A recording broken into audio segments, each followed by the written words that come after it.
एक सीट भी नहीं आएगा, एक सीट नहीं जीतेंगे वो। लेकिन नहीं लड़ रहे चुनाव, वो बोले थे कि राघोपुर से तेजस्वी यादव के खिलाफ लड़ेंगे।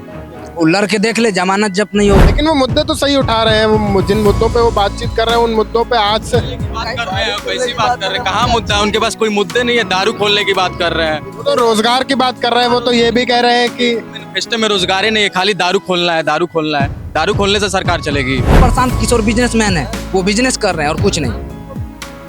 हमसे पूछिए, बिजनेसमैन है, आईएएम से पढ़ा हुआ, बहुत बिजनेस, बहुत दिमाग का तेज आदमी, बिजनेसमैन आदमी है वो। हाँ, बिजनेस कर रहा है वो। आप ये बताइए, वो प्रशांत किशोर आज सबके बारे में एकदम भ्रष्ट, पूरा खोल रहा, पोल खोल रहा।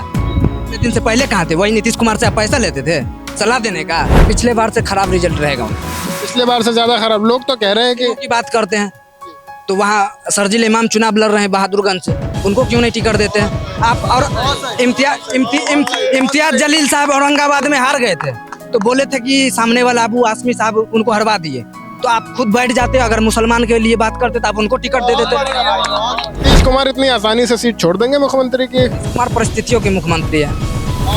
परिस्थिति याद है आपको? याद होगा हमारे सिवान के साहबुद्दीन साहब मरहूम, वो 30 साल की उम्र में 1 सप्ताह में उनका सरकार गिरा दिए थे और मरते दम तक बोले कि वो नीतीश कुमार परिस्थिति के मुख्यमंत्री हैं और रहेंगे। हम इस वक्त लखनऊ के इंटीग्रल के पास हैं। मैं शाश्वत सिंह दर्पण द देश बोर्ड से आपके बीच। यहाँ बिहार के जो तमाम बच्चे पढ़ रहे हैं, जो युवा बच्चे पढ़ रहे हैं, उनसे बातचीत करेंगे और जानेंगे कि युवाओं की बिहार के चुनाव को लेकर के क्या राय है, क्या वो सोच रहे हैं और बिहार चुनाव को किस तरीके से देख रहे हैं। आइए बात करके देखते हैं।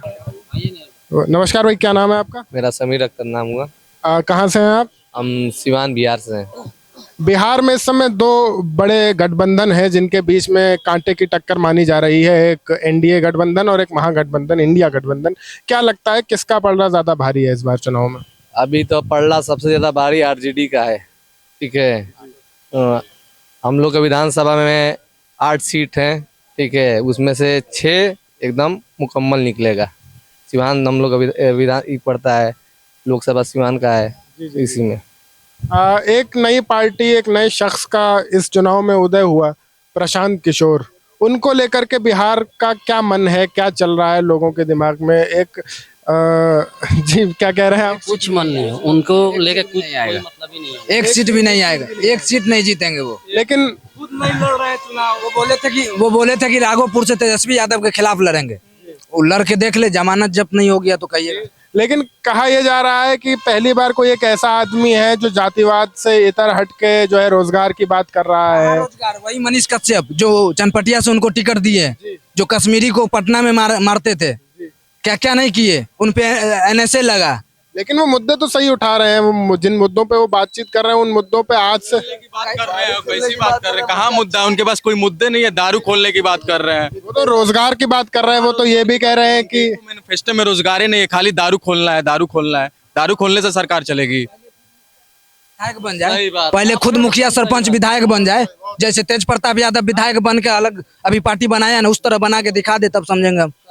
तो मतलब पैसा के लिए व्यापार कर दिए हैं। जिनको टिकट देने का था उनको टिकट नहीं दिए, बाद में जब टिकट बांटने का समय आया तो और से पैसा लेके आप टिकट बांट दिए। तो मतलब ये टिकट बेची जा रही है उनके पार्टी में, बिजनेस कर रहे हैं। पर्सन जैसा आदमी वो पार्टी कैसा हो सकता है? बस इतना ही बिजनेस कर रहे हैं। तो बीजेपी भी निकल, वही मनीष कश्यप बोला था कि प्रशांत किशोर बिजनेसमैन है, वो बिजनेस कर रहे हैं और कुछ नहीं। हमसे पूछिए, बिजनेसमैन है, आईएएम से पढ़ा हुआ, बहुत बिजनेस, बहुत दिमाग का तेज आदमी, बिजनेसमैन आदमी है वो। हाँ, बिजनेस कर रहा है वो। आप ये बताइए, वो प्रशांत किशोर आज सबके बारे में एकदम भ्रष्ट, पूरा खोल रहा, पोल खोल रहा। इतने दिन से पहले कहाँ थे? वही नीतीश कुमार से आप पैसा लेते थे सलाह देने का।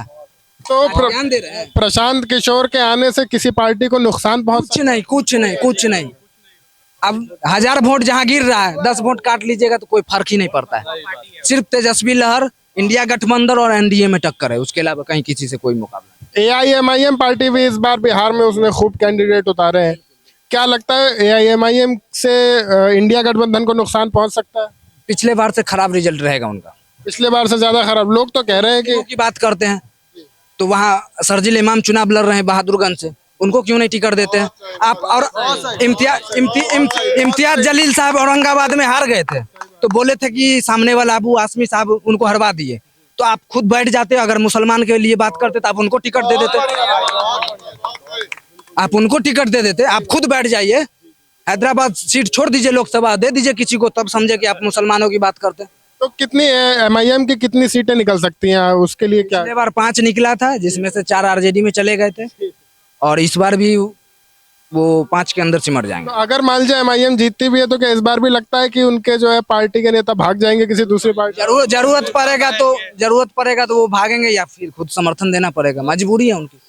अगर एनडीए गठबंधन जीतता है तो इस वक्त मुख्यमंत्री कौन बन सकता है, किसको बनाया जाए? एनडीए गठबंधन से मुख्यमंत्री का कोई उम्मीदवार है तो वो उजियारपुर के सांसद जो है, नाम उनका नित्यानंद राय जी, वही बनेंगे मुख्यमंत्री एनडीए की तरफ से। नीतीश कुमार इतनी आसानी से सीट छोड़ देंगे मुख्यमंत्री की? नीतीश कुमार परिस्थितियों के मुख्यमंत्री है। परिस्थिति आपको याद होगा, हमारे सिवान के साहबुद्दीन साहब मरहूम, वो 30 साल की उम्र में 1 सप्ताह में उनका सरकार गिरा दिए थे, और मरते दम तक बोले कि वो नीतीश कुमार परिस्थिति के मुख्यमंत्री हैं और रहेंगे। तो इस बार ये माना जाए कि अगर एनडीए गठबंधन जीतती है तो नीतीश कुमार के मुख्यमंत्री बनने के जो है कोई आसार नहीं है। एनडीए गठबंधन जीतेगी तो नीतीश कुमार मुख्यमंत्री बनेंगे, परिस्थिति वही पैदा हो जाएगा। जी बहुत जीत कहाँ रही है, एनडीए जीतेगी नहीं। बिहार ये बना चुका है मूड कि नहीं जिताना है। ये 20 साल से जिस गड्ढे में हम जी रहे थे, इस गड्ढे में नहीं जीना है हमको। हमें सरकार में बदलाव करनी है, हमें दूसरी सरकार ले आनी है, नौजवान तेजस्वी की सरकार ले आनी है। उनकी जो सरकार आएगी जरूर ले आएगी, वो जो विकास की बात कर रही है। अभी देखिए एनडीए गठबंधन के बड़े बड़े नेता, गृह मंत्री से लेके यूपी के मुख्यमंत्री तक वहाँ चुनाव प्रचार के लिए गए। वो जाके वहाँ क्या करना चाह रहे हैं, वो जो पूरे देश में जो अब तक करते आ रहे हैं, जिस तरह से वो जीत रहे थे हिंदू मुस्लिम करके, वो अभी भी बिहार में करना चाह रहे हैं। लेकिन बिहार की जनता इतनी बेवकूफ़ नहीं है, वो हिंदू मुस्लिम के लड़ाई में फसाद में पड़ने वाली नहीं है। वो एक तरफा तेजस्वी को वोट दे के, और इस बार तेजस्वी की सरकार बनाएगी, और तेजस्वी की सरकार बना के हम आगे विकास की तरफ बढ़ने वाले हैं। अब बिहार भी अब विकास की तरफ बढ़ने वाला है। बिहार की जो शिक्षा व्यवस्था है, आप लोग जो है बिहार से आके उत्तर प्रदेश में लखनऊ में इंटीग्रल यूनिवर्सिटी में पढ़ाई कर रहे हैं, तो क्या बिहार की शिक्षा व्यवस्था अभी उस पर काम करने की जरूरत है सरकारों को? उसको आप किस तरीके से देख रहे हैं? नहीं रहता तो हम यहाँ आते क्यों? क्या कमियां नजर आ रही हैं इस वक्त, क्या सुधार होना? कमी है, हर चीज नीचे स्तर से सुधार होना चाहिए। आप बीपीएससी टीचर भर दिए, उससे पहले जो बीपीएससी टीचर नहीं है, उनको आप या तो जितना दिन का 60 साल का एज होता है ना, 60 साल तक नौकरी रहता, उतना दिन तक सैलरी दे के हटा दीजिए और पूरा बीपीएससी लागू कीजिए, ताकि पढ़ाई लिखाई आप फिर कीचड़ में उतरिएगा तो कीचड़ लगेगा ही। तो आप जो नींद से सो रहे हैं, स्वेटर बूंद रहे हैं, उसमें आप भेज दिए तो वो भी जाके स्वेटर ही बुनेंगे, चाहे बीपीएससी करके जाए या यूपीएससी करके जाए। तो इस बार क्या नए रोजगार की जो है योजनाएं बनाई जाएंगी बिहार में? अगर इंडिया गठबंधन जीतती है तो क्या वाकई मुद्दों पे बातचीत होगी या? बिल्कुल होगी। आप इसका एग्जाम्पल पिछले 17 महीना में देख चुके हैं।